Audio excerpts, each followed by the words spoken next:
أعوذ بالله من الشيطان الرجيم بسم الله الرحمن الرحيم بسم اللہ الرحمن الرحیم۔ السلام علیکم ورحمۃ اللہ وبرکاتہ۔ ہم نے اس سے پہلے یہ بات سمجھنے کی کوشش کی کہ ماں باپ کے ہمارے اوپر کیا حق ہیں۔ اب ہم یہ سمجھنے کی کوشش کریں گے ماں باپ کے اوپر اولاد کے کیا حق ہیں، اولاد کے بارے میں ماں باپ کے اوپر کیا ذمہ داریاں اور فرائض عائد ہوتے ہیں۔ آج کے اس بگڑتے معاشرے میں ماں باپ کی ذمہ داریاں اور زیادہ بڑھ گئی ہیں۔ اولاد کی اصلاح اور تربیت کا فریضہ جتنی محنت، شوق اور بیداری کے ساتھ کی جائے گی، اتنی ہی اولاد کی تربیت، اتنا ہی اولاد کا جو فرائض ہیں ان کی ادائیگی میں ہمارے لیے اور والدین کے لیے، سب کے لیے یہ فریضہ ادا کرنا لازم ہے۔ یاد رکھیں، اولاد اللہ رب العالمین کا انعام ہے۔ اولاد کی پیدائش پر خوشیاں منائیے، کبھی اولاد کی پیدائش پر رزق کی فکر میں پریشان نہ ہوں۔ پیدائش اولاد پر خوشیاں منائیں، خیر و برکت کی دعاؤں سے اولاد کا استقبال کیجیے۔ اللہ رب العالمین کا شکر ادا کیجیے کہ اس رب کائنات نے آج آپ کو ایک بچہ تربیت کے لیے، پرورش کے لیے دیا ہے، جو بچہ کل آپ کی دین اور دنیا کا وارث بنے گا۔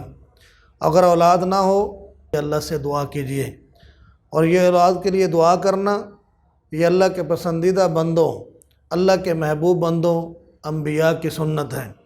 حضرت زکریا علیہ السلام نے اللہ رب العالمین سے دعا فرمائی کہ رب ہب لی من لدنک ذریۃ طیبہ انک سمیع الدعاء، کہ اے اللہ مجھے نیک اور صالح اولاد عطا فرما۔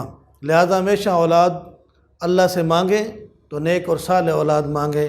جو اولاد نیک اور صالح نہیں ہوتی ہے، اس کے والدین زندگی بھر ذلت کی زندگی، شرمندگی کی زندگی گزارتے ہیں۔ حضرت ابراہیم علیہ السلام نے اللہ رب العالمین سے دعا فرمائی کہ رب حب لی من الصالحین، کہ اللہ مجھے نیک بیٹا عطا کر۔ ہمیشہ اولاد مانگیں تو اللہ سے نیک مانگیں، اولاد اللہ سے مانگیں۔ جو بے اولاد ہیں وہ اللہ سے دعا مانگیں، اللہ ہی دعا کو قبول کرنے والا، اولاد جیسی نعمت دینے والا ہے۔ اولاد کے ہمارے اوپر کیا حق ہیں، والدین کے اوپر کیا ذمہ داریاں ہیں۔ سب سے پہلے کہ جب بچہ ماں کے پیٹ میں ہوتا ہے تو اس وقت اس کا پہلا حق یہ ہے کہ جس طرح ماں اس کے لیے یہ لازم ہوتا ہے کہ ماں جس طرح کے خیالات، احساسات اور جذبات اپنے اندر پیدا کرے گی، اس کے اثرات براہ راست بچہ قبول کرتا ہے۔ آج کی طب اور سائنس نے یہ ثابت کیا ہے کہ ماں کے خیالات کو بچہ اس سے اثر لیتا ہے۔ لہذا جب بچہ ماں کے پیٹ میں ہو، اس کے رحم میں ہو، تو ایک ماں کی یہ ذمہ داری بنتی ہے وہ کثرت سے اللہ کو یاد کرے، کثرت سے نماز کا اہتمام کرے، قرآن مجید کی تلاوت کا اہتمام کرے۔ جب ماں اس کا سب سے زیادہ اہتمام کرے گی تو بچے کے اوپر بھی اثرات ہوں گے۔ بچہ پیدا ہونے کے بعد قرآن کی تلاوت کی طرف رغبت رکھے گا، ذکر کی طرف رغبت رکھے گا۔ جب مائیں اپنے پیٹ میں موجود بچے کی موجودگی میں بھی اللہ کو یاد نہیں کریں گی، سارا دن مائیں ٹی وی پر بیٹھیں، ڈرامے دیکھیں، فلمیں دیکھیں، اس طرح کی اور چیزیں دیکھیں گی، تو ظاہر ہے بچے کے اوپر اس طرح کے اثرات ہوں گے۔ مائیں زبان سے اگر گانے نکالیں گی، گالی گلوچ نکالیں گی، اس کا بھی اثر بچے کے اوپر ہوتا ہے۔ لہذا جب بچہ ماں کے پیٹ میں ہو تو ماں اللہ کو یاد کرے، کثرت سے یاد کرے، نماز کا خاص اہتمام کرے، عام دنوں سے بڑھ کر وہ نماز کی پابندی کرنے والی ہو، عام دنوں سے بڑھ کر وہ قرآن مجید کی تلاوت کرنے والی ماں بنے۔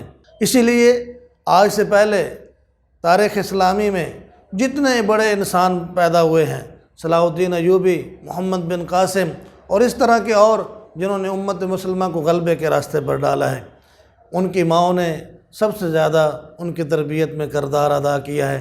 لہٰذا مائیں جب بچے کی پیدائش سے پہلے اللہ کی طرف رجوع کرنے والی، اللہ کو کثرت سے یاد کرنے والی ہوں گے، اس کا اثرات بچے کے اوپر ہوں گے۔ اس کے بعد پیدائش کے بعد بچے کا جو پہلا حق ہے وہ یہ ہے کہ جب بچہ پیدا ہو جائے اس کو نہلا دھلا کر صاف ستھرا کر کے اس کے دائیں کان میں اذان دی جائے اور بائیں کان میں اقامت کہی جائے۔ حضور نبی کریم صلی اللہ علیہ وسلم کے پاس حضرت حسین ابن علی رضی اللہ عنہ کو پیدائش کے بعد لایا گیا، تو آپ صلی اللہ علیہ وسلم نے حضرت حسین ابن علی رضی اللہ عنہما کے دائیں کان میں اذان اور بائیں کان میں اقامت فرمائی۔ اور دوسری حدیث کے اندر حضور نبی کریم صلی اللہ علیہ وسلم نے فرمایا جس کے ہاں بچہ پیدا ہو وہ اس کے دائیں کان میں اذان دے اور بائیں کان میں اقامت کہے، اللہ تعالیٰ اس بچے کو ام الصبیان کی مرض سے، بیماری سے بچا لیتا ہے۔ یہ ام الصبیان کیا ہے؟ یہ وہ دماغی بیماری ہے جس کو آج کل مرگی بھی کہا جاتا ہے۔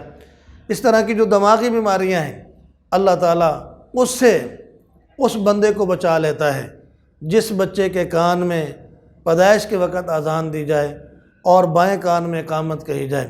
بلکہ ایک اور حدیث کے اندر نبی مہربان صلی اللہ علیہ وسلم نے فرمایا کہ جب میاں بیوی حق زوجیت ادا کرنے سے پہلے یہ دعا پڑھ لیں، اللہم جنبنا وجنب الشیطان ما رزقتنا، یہ دعا پڑھ لیں کہ اللہ تو ہمیں بچا اور ہمیں جو تو نے اولاد عطا کرنی اس کو بھی شیطان کے وسوسے سے بچا۔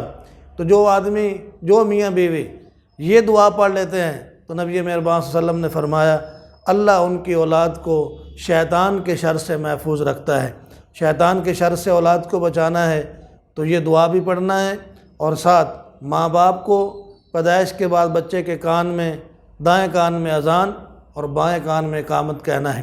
علامہ ابن قیم رحمہ اللہ نے اپنی کتاب تحفۃ الودود میں اس کی حکمت یہ لکھی ہے کہ جب بچے کے کان میں سب سے پہلے اذان اور اقامت کہی جاتی ہے تو یہ بچے کے اندر اس بات کا اعلان ہوتا ہے کہ پیدائش کے وقت سے انسان کو یہ احساس اس کے شعور کے اندر بٹھا دیا جاتا ہے کہ اس روئے زمین پر اللہ سب سے بڑا ہے اور اللہ کے نبی محمد رسول اللہ، آپ اللہ کے نبی ہیں، خاتم الانبیاء ہیں۔ بچے کے اندر یہ احساس اور شعور پیدا کرنا آغاز میں ہی اللہ کی توحید اور اس کی کبریائی کا، اور پھر اس کے بعد جو اس کی دوسرا فائدہ ہے کان میں اذان اور اقامت کہنے کا کہ جہاں اذان ہوتی ہے وہاں سے شیطان بھاگ جاتا ہے۔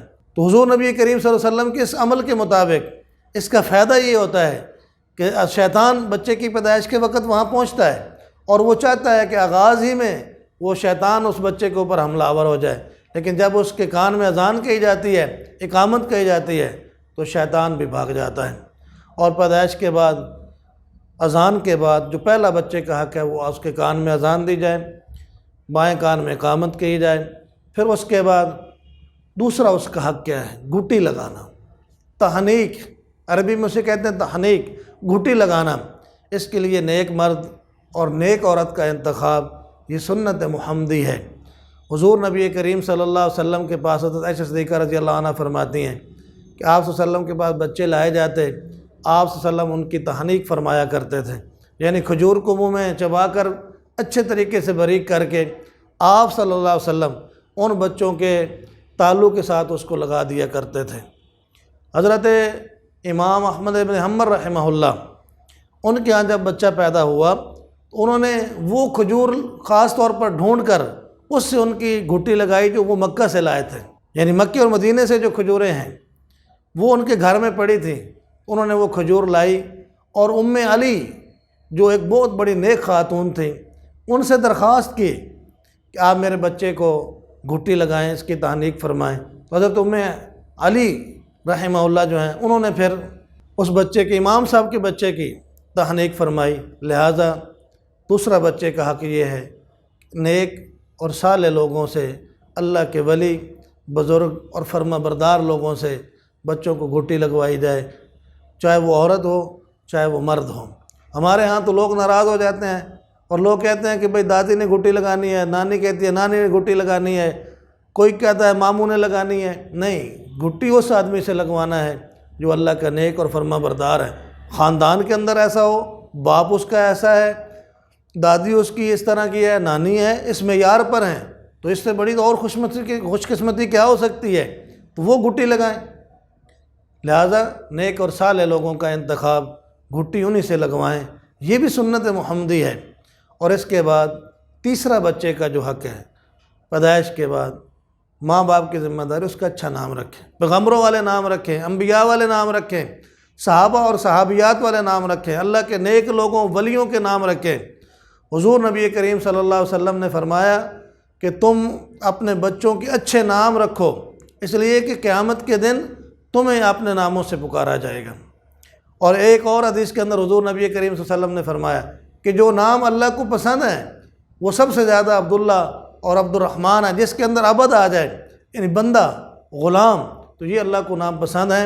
اور ایک اور حدیث مبارکہ کے اندر حضور نبی کریم صلی اللہ علیہ وسلم نے فرمایا کہ تم میرے ناموں پر اپنے نام رکھو، میری کنیت پر اپنے بچوں کے نام نہ رکھو، یعنی آپ صلی اللہ علیہ وسلم کے جو اسماء مبارکہ ہیں ان میں سے کسی نام کو رکھنا، جیسے محمد ہے، احمد ہے، مزمل ہے، مدثر ہے، جو آپ صلی اللہ علیہ وسلم کے نام مبارک ہیں ان پر اپنے بچوں کے نام رکھنے ہیں۔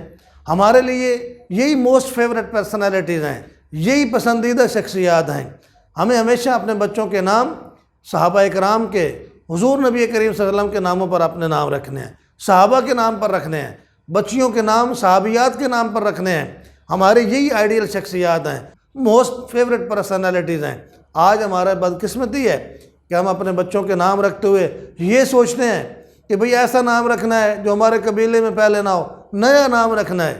نام رکھتے ہوئے یہ نہیں سوچنا ہے کہ یہ پہلے سے نام موجود ہے، نام رکھتے ہوئے یہ سوچنا ہے کہ ہم کون سا نام رکھ رہے ہیں، اس کے معنی کیا ہیں۔ یہ حضور علیہ السلام کے ناموں میں سے ہے، صحابہ اکرام کے ناموں میں سے ہے، بچی ہے تو صحابیات کے نام پہ، ازواج مطہرات میں سے کسی کے نام پر رکھنا ہے۔ تو لہذا ہمیشہ اپنے بچوں کے نام صحابہ اکرام، انبیاء اکرام، تابعین اکرام، اولیاء اکرام کے ناموں پر ان کے نام رکھیں۔ ناموں کے بڑے اثرات ہوتے ہیں، انسانی زندگی پر نام کے بڑے اثرات ہیں۔ ہمیں یہ بات بھی سوچنی چاہیے اور ہمیں یہ غور بھی کرنا چاہیے کہ ہمارے ہاں یہ ہوتا ہے کہ آج کل نام رکھتے ہوئے ہم یہ دیکھتے ہیں کہ بھائی یہ کسی کرکٹر کے نام پر رکھ دیں، کسی گلوکار کے نام پر رکھ دیں، یہ جی بڑے مشہور شخصیات۔ نہیں، یہ ہمارے فیوریٹ شخصیات نہیں ہیں۔ ہماری شخصیات فیوریٹ کیا ہیں، پسندیدہ کیا ہیں، ہمارے لیے قابل نمونہ اور آئیڈیل کا کون سی شخصیات ہیں؟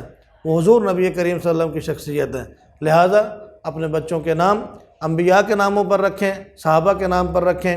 اور اس کے بعد پھر جو اولاد کا حق ہے، اگر کبھی ہم کوئی ایسا نام رکھ بیٹھیں غلطی سے جس کا معنی ٹھیک نہیں ہے تو اس نام کو تبدیل کر دیں، اس میں کوئی حرج نہیں، بلکہ یہ ہماری شرعی ذمہ داری ہے۔ حضور نبی کریم صلی اللہ علیہ وسلم نے صحابہ اکرام کے نام تبدیل فرمائے ہیں۔ حضرت عمر رضی اللہ عنہ کی بیٹی جس کا نام عاصیہ تھا، جس کا معنی ہے نافرمانی کرنے والی، اب ظاہر ہے یہ کتنا برا نام ہے، تو آپ صلی اللہ علیہ وسلم نے فرمایا کہ یہ نام بدل دو، پھر آپ صلی اللہ علیہ وسلم نے اس کا نام جمیلہ رکھا۔ اسی طرح حضرت ابو سلمہ رضی اللہ عنہ، ان کے بیٹی برہ، اس کا معنی کیا ہے؟ پاک دامن۔ تو آپ صلی اللہ علیہ وسلم نے فرمایا یہ کیا خود اس کے نام، یہ خود اپنی پاکی بیان کرتی پھرے گی؟ پھر لوگوں نے عرض کیا، حضرت ابو سلمہ نے عرض کیا، رسول اللہ پھر کیا نام رکھیں؟ تو آپ صلی اللہ علیہ وسلم نے اس کا نام زینب رکھ دیا۔ آج ہم اسی بات کو سمجھنے کی کوشش کرتے ہیں کہ اولاد کے جو ہمارے اوپر حقوق ہیں، چند ایک آج ہم نے پڑھ لیے ہیں، ہم اگلے سبق میں انشاءاللہ اس سے آگے بڑھیں گے۔ اس سے اور بڑی بڑی ذمہ داریاں جو ہمارے اوپر عائد ہوتی ہیں ماں باپ کے اوپر اولاد کے معاملے میں، آج ہم جتنی اولاد کی تربیت کا، ان کی سوسائٹی کا خیال رکھیں گے، کل مستقبل میں وہ اولاد ہماری اتنی خدمت گزار، اتنی فرما بردار اور ہماری آنکھوں کی ٹھنڈک بن جائیں گی۔ ہم اگلی ویڈیو میں انشاءاللہ اور وہ باتیں آپ کے سامنے رکھیں گے جو والدین کی ذمہ داریاں ہیں، اولاد کی تربیت اور ان کی پرورش میں ہمارے اوپر عائد ہوتی ہیں۔ اللہ تعالیٰ میں سمجھنے کی توفیق عطا فرمائے۔